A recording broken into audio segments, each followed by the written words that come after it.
Sa nakikita ko, ang nagiging option natin is screen time. Okay po. Tama. Buhay po siya doon po. Cellphone niya na ba to? Hindi naman po. Okay. Hindi niya kailangan magwala para makuha niya yung gusto niya.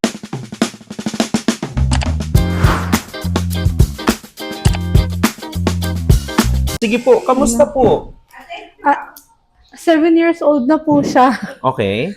Hindi pa po nakakapagsalita. Tapos Okay. po, nakakapagsalita, kaya lang po, ilang words lang po. Tapos nagkakataon lang. Yes po. Example po, yung wish-wish niya is para po sa wiwi. Oo. Tapos po, kung magpupup siya, aayain ka niya sa kamay. Tinry po namin siyang i-enroll sa, tawag po dito, daycare. Mhm. Kaya lang po, napansin po namin sa daycare, siguro, masasabi ko po na yung pakikipag-socialite niya, okay. Kaso po, since hindi nga po siya nakikipag-communicate, mapapansin niyo po, nag-observe lang siya. Tinry din po namin siyang i-enroll sa kinder kasi papasok naman siya sa edad. Kaso po, first day pa lang, sabi po nung teacher, better po na ipa-assess muna siya. Kasi po, nakikita niya na natatakot yung bata dun sa loob ng Mm-mm. classroom. Want this? Yes. Yes. Okay. O. Open. Open.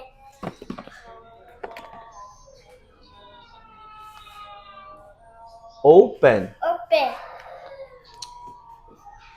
This one, give. Say it. O. Open. Very good. Again. O. Okay, good try. Hefe. Ano ang nag-joke sa inyo para magpa-therapy? Dahil sinabi ng teacher? Yung totoo po, 4 pa lang po kasi, may idea na po ako na possible po na may autism. Tsaka po naglaline siya ng toys before, nung 1 to 2 years old po siya. And then, hand flapping, tiptoe, nasa kanya po. Then, hindi nga po nagsasalita. Pero, kung regarding po dun sa gusto niya, kaya niya po ituro, kaya kanyang ayain kung saan niya gusto. Medyo marami ho tayong kailangan ma-workout sa kanya. Primarily ho is yung interaction skills niya. But more importantly is how we interact with her and at the same time, paano niya kayo maintindihan? Paano niya siya maintindihan? Opo. Kasi sa ngayon, sa nakikita ko, ang nagiging option natin is screen time. Okay po. Tama. Buhay po siya doon eh. Hindi lang yun. Doon kasi siya mas regulated eh. Opo. Doon kasi siya medyo mas hindi makulit. Doon Opo. kasi siya parang kaya mo siyang maiwan kapag may screen time siya Opo. and all. Kaso nga lang kasi medyo mas baka mas malaki ang maging wait a minute, sit down. Ang tinatayo niya is yung screen, ang cellphone niya. Opo. Cellphone niya na ba to? Hindi naman po. Mahirap po yung situation niyo kasi hindi dahil sinasabi ko na mahirap yung case niya. Opo. Pero kasi you need to understand more. Opo. What's happening to her, what are the things that you can do to help her, how can we improve her situation, not only because medyo challenging yung situation niya, but because baka mamaya kailangan niya pala ng tulong natin. Opo. So, yun po yung mga situations. Another thing is that, sabi niyo kasi kanina, hindi siya nakakapag-interact, pero nakapag-imitate siya. Ngayon, ang timano is that, bago niya makuha yung gusto niya, i-imitate niya muna. Those are the things that we can do to actually help her. Opo. Pero syempre, iisa pa lang yun sa mga pwedeng makatulong sa kanya. Marami pa ho. San yung sensation, hindi niya masyadong nararamdaman. Kaya palagi niyang ginagawa. Akyat siya ng akyat, ikot siya ng ikot. Tsaka hindi po yun. One time po, nabaksak talaga. Ganyan po kataas sila mesa. Tatalon. Tatalon po siya from top. Bumaksak po. Expected namin iiyak. Ay, wala lang po. Lack of awareness pa. And at the same time, more than the pain, mas sinisik niya yung sensation. Tsaka sir, tama po ba? Kasi feeling ko po, need niya ng assessment talaga. Ano pa? Sa developmental. Yes po. Yun po yung... Kasi po, one time po, nagpunta kami, nakalmot po ng pusa yan sa mata. Pinaupo po namin siya para po maiganon ba yung mata. Makita po kung asan yung wound dun sa mata niya. Hindi po namin mapaupo. Nagwawala talaga siya. Ngayon sabi po nung sa ENT, sabi ko, Dok, pasensya na po kayo. Sinabi ko po na napansin niya, ganyan din siya. Nasa clinic po, pero lahat kinapa niya. Sabi niya, Mami, sabi niya, meron po akong pwedeng parang i-refer po sa inyo. Sabi niya, kailangan niya po ng developmental pediatrician.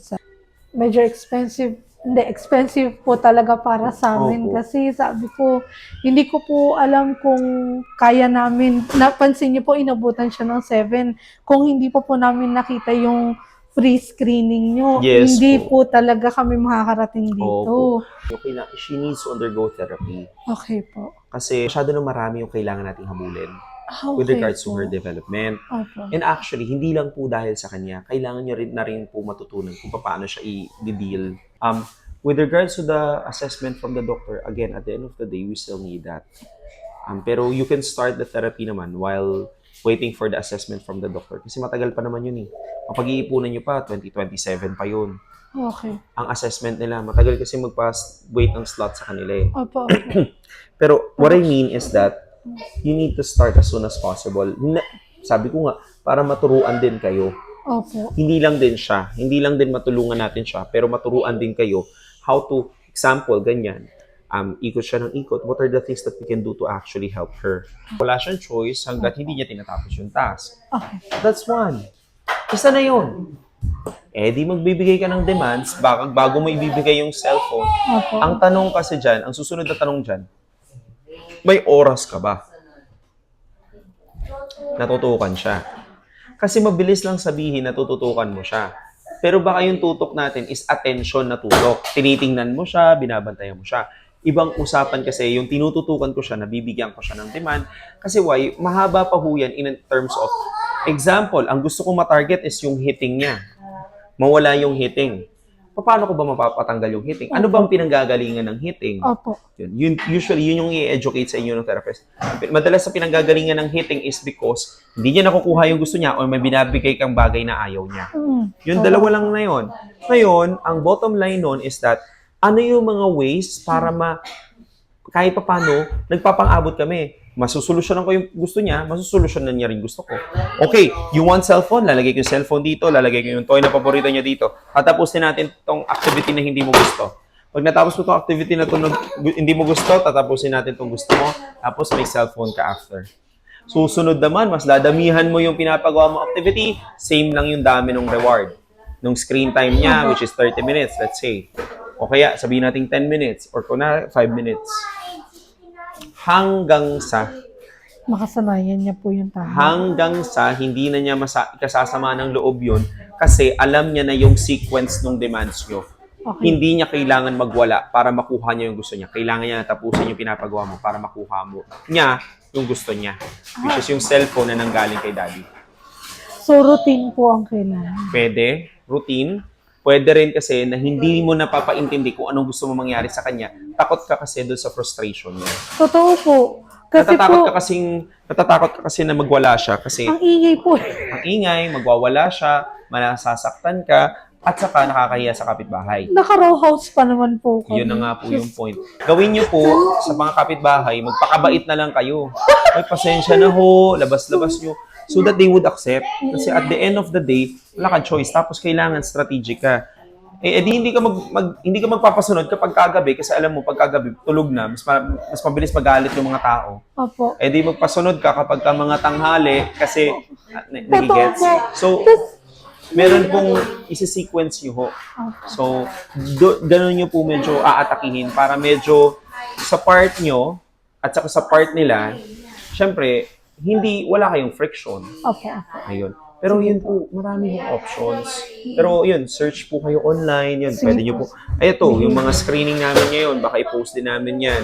Para at least magkaroon ng idea ng mga magulang how to do it. Salamat po. Ha? Opo, sige po. Sige. In fairness po, natuwa ako sa kanya kasi po, tinignan ko yung tono. Kumbaga pinakinggan ko po yung tono niyo. Kung ano yung sasabihin niya, titignan ko kung susunod siya eh. Oo. Sumusunod po. Sit down. Meron pang naiwan. Okay na. Open. Wow! What's this? Hippo. It's a hippo. What's this? Kailangan kasi magkakaintindihan kayo.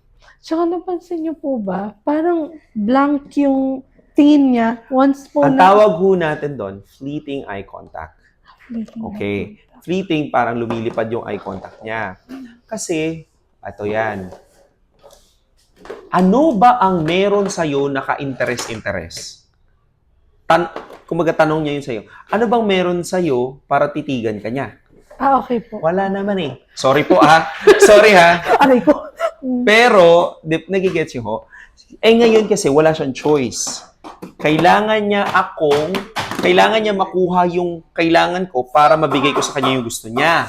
For on a normal day, wala naman eh. Opo. Hindi ka naman niya kailangan hanggat di ka niya kailangan eh. Totoo po. Di ba? Napansin ko po yun. Hindi ka naman niya kakausapin hanggat hindi siya nagpapahingi ng gatas, hindi niya kailangan yung cellphone, wala naman siya. Opo, Hindi ka CR, naman niya kailangan. pagkain, tubig. Di ba? Kailangan ka lang niya kung kailan ka niya kailangan. Ngayon, kailangan mong kailanganin ka niya. Okay po. Ano yun? Gusto mo tubig? O sabihin mo water. Kahit mukha kayong ewan doon, paulit-ulit kayo, water kayo ng water. So, sobrang seryoso mo kasi sobrang stress mo na, hindi ka na nakikipaglaro. Actually, Nagagalit ka na lang. Okay, shoot. Wow! Tapos huwag kayong magdamot. Bigyan nyo rin naman ng praise.